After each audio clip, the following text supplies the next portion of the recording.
Assalamualaikum warahmatullahi wabarakatuh. Simkuring Ajeng Lestari ti kelas 3A Prodi Pendidikan Bahasa Sunda Fakultas Pendidikan Bahasa dan Sastra Universitas Pendidikan Indonesia.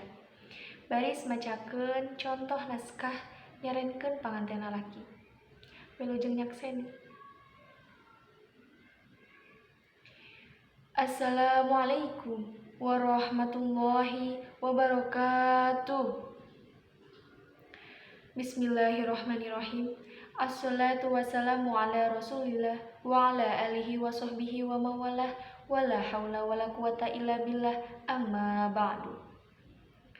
Puji senarang syukur ke Allah subhanahu wa ta'ala tina sagala rupi nikmat timantena utamina nikmat iman senarang nikmat Islam anu mugia salawasna dipaparingkeun ka urang sadayana. Sholawat sinareng salam pamugi salamina kahuturkeun ka panutan alam junjunan urang sadayana Kanjeng Nabi Muhammad sallallahu alaihi wasallam. Kairing para kulawargina, para sahabatna, tug dugi ka umatna anu salamina turut tumut kana ajaran mantena dugi ka poe kiamah.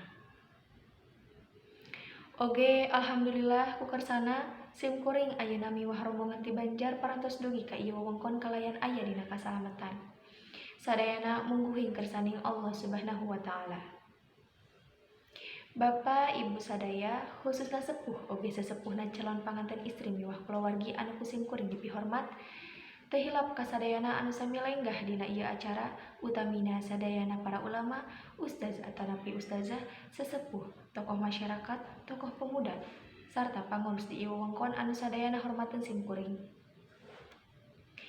Dina ieu waktos simkuring asmana sepuhna calon panganten pameget nyengakeun salam baktos salam kawilujengan kasadayana anu sami lenggah dina ieu acara. Hapunten anu kasuhun tina sagala rupi kalepatan bilih dongkapna simkuring sapara kanca kirang sapagodo sareng manah wargi sadayana.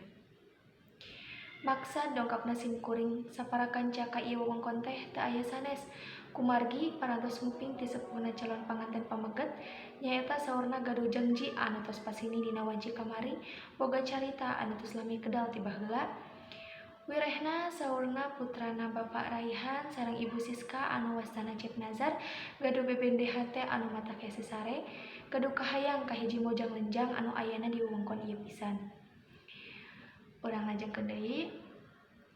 Maksad anu utami simkuring asmana sepuhna calon panganten pameget dina danget ieu pisan bade nyanggakeun badan sakujur anu wastana Cip Nazar kanggo didahupkeun ka Neng Ayu. Mugia wargi sadaya utamina Ibu Ramana Neng Ayu aya dina ridho manah ninggali kersanapi karana ngaropi pamaksadanana khususna kanggo nikahkeun para putra urang sadaya. Sakantenan mugia kersanapi cecandakan sanaosa ayana mugia kersanampina. Mung sakitu anu kapihatur nada hapunten anu diseja bilih aya basa anu kirang merenah kana manah Bapak Ibu wargi sadaya. Billahi taufiq wal hidayah. Wassalamualaikum warahmatullahi wabarakatuh. Hatur nuhun.